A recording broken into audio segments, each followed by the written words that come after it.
kita akan belajar muatan IPA tentang perkembangbiakan makhluk hidup dan penyerbukan pada tumbuhan.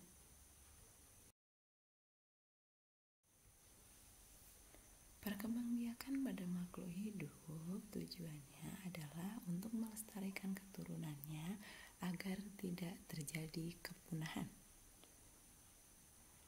Jenis perkembangbiakan ada dua, yaitu secara generatif dan secara vegetatif.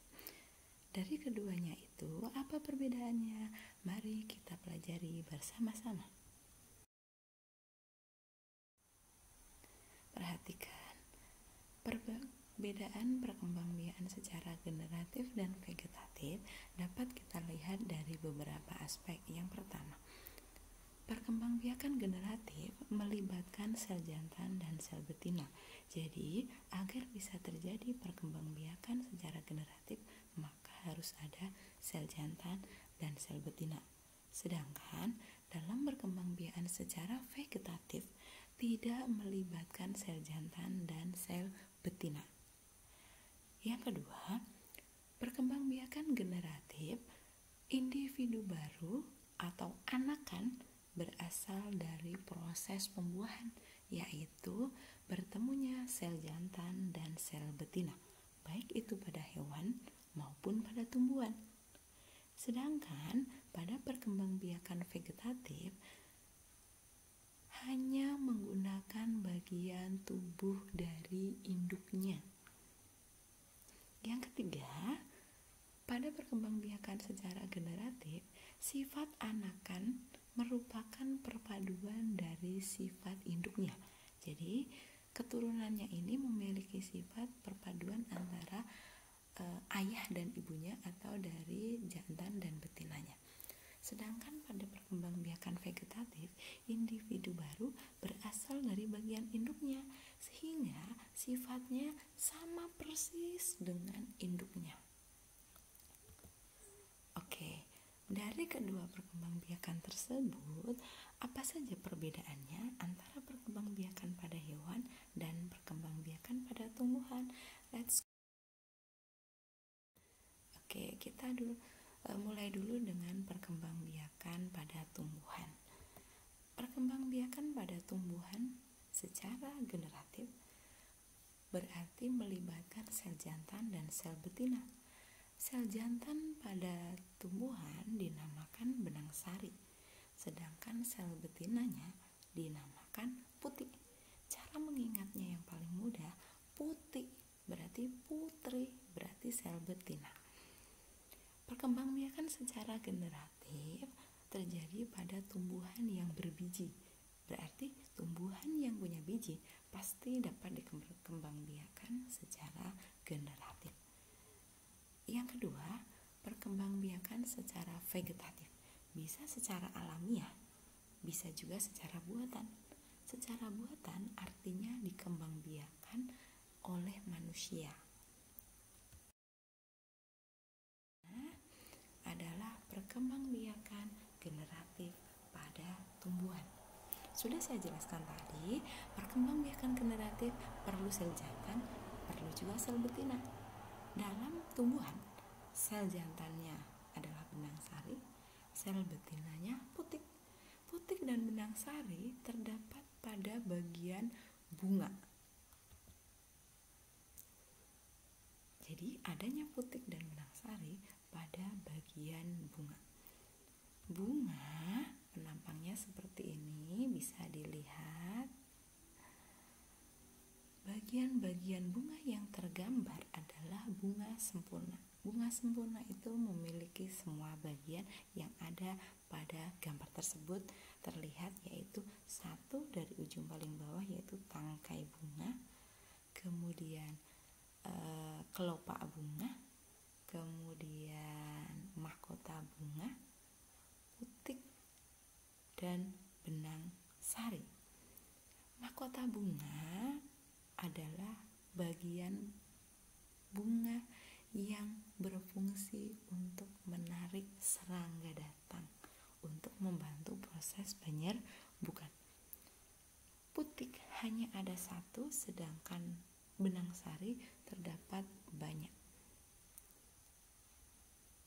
Di dalam ruang bakal biji nanti disinilah terjadinya proses pembuahan. Kapan itu? Oke, penyerbukan merupakan awal dari perkembangbiakan secara generatif pada tumbuhan. Apa itu penyerbukan? Penyerbukan adalah jatuhnya serbuk sari di atas kepala putik. Nah, karena serbuk sari itu jatuh di kepala putik bisa terjadi beberapa kemungkinan. Sehingga ada 4 macam jenis penyerbukan. Yang pertama adalah penyerbukan sendiri. Penyerbukan sendiri terjadi jika serbuk sari berasal dari bunga itu sendiri. Artinya, serbuk sari yang jatuh pada putik itu berada pada satu bunga. Oke, bisa dipahami? Penyerbukan yang kedua adalah jenis penyerbukan tetangga, di mana serbuk sari berasal dari bunga lain tetapi masih satu pohon. Jadi satu pohon tetapi beda bunga. Namanya penyerbukan tetangga. Yang ketiga adalah penyerbukan silang. Penyerbukan silang terjadi jika serbuk sari berasal dari bunga lain, berarti beda pohon, tapi masih satu jenis.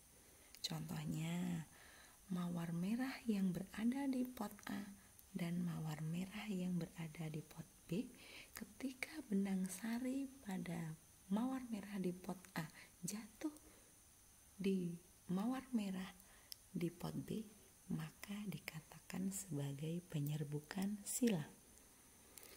Yang keempat adalah penyerbukan bastar.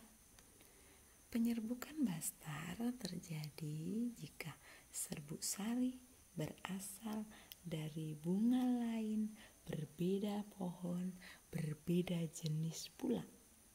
Contohnya terlihat pada gambar cabai. Ada cabai rawit, ada cabai keriting. Beda jenis tetapi masih satu varietas, yaitu cabai. Ketika benang sari cabai rawit jatuh pada putik cabai keriting, maka terjadilah penyerbukan secara bastar. Jadi itu tadi perbedaannya. Penyerbukan sendiri benang sari dari bunga, satu bunga. Penyerbukan tetangga serbuk sari dari bunga lain tetapi satu pohon. Penyerbukan silang benang sari berarti berasal dari bunga lain, beda pohon tapi satu jenis. Sedangkan penyerbukan bastar serbuk sarinya dari bunga lain, beda pohon, beda jenis tetapi masih satu varietas. Oke, bisa dipahami ya. Kita lanjut. Oke. Siapa yang membantu proses penyerbukan? Yang pertama adalah hewan. Hewan yang biasa membantu penyerbukan adalah serangga. Contohnya apa? Ada kupu-kupu, ada lebah, ada juga golongan burung yang membantu proses penyerbukan, yaitu burung yang memiliki makanan berupa nektar atau madu. Apa cirinya kalau tumbuhan tersebut penyerbukannya dibantu oleh hewan? 1. Memiliki madu atau nektar sebagai pemikat. Yang kedua, baunya khas. Biasanya baunya sangat harum. Yang ketiga, mahkotanya warnanya mencolok sehingga akan menarik hewan untuk datang. Yang kedua, penyerbukan bisa dibantu oleh air, yaitu terjadi pada tumbuhan yang hidup di air. Bisa juga tumbuhan di darat, tetapi terjadi pada musim hujan karena dibantu oleh air hujan.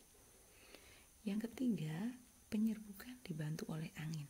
Apa ciri tumbuhan yang penyerbukannya dibantu oleh angin? Yang pertama, serbuk sarinya ringan dan banyak. Berarti serbuk sarinya kecil. Kemudian yang kedua, batangnya mudah tergoyang. Dengan batang yang mudah tergoyang, tentu serbuk sari akan mudah bertaburan atau akan mudah tumpah dari kotaknya. Yang ketiga, putiknya berbulu dan besar. Tujuannya agar mudah menangkap serbuk sari yang terbawa oleh angin. Yang terakhir yaitu penyerbukan yang dibantu oleh manusia. Tumbuhan yang penyerbukannya dibantu oleh manusia biasanya putik dan benang sarinya terpisah. Artinya bunga itu hanya memiliki putik saja atau benang sari saja. Contohnya vanili dan salak.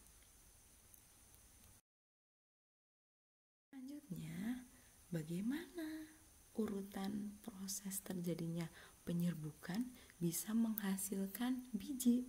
Oke, kita lihat tahapannya satu persatu. Pertama, serbuk sari jatuh di kepala putik akan membentuk bulu serbuk sari.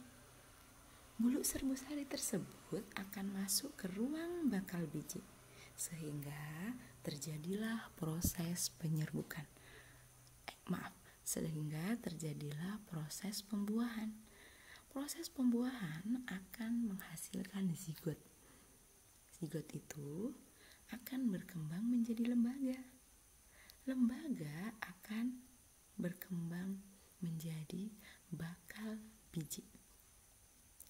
Bakal biji berkembang menjadi biji dan bakal buah.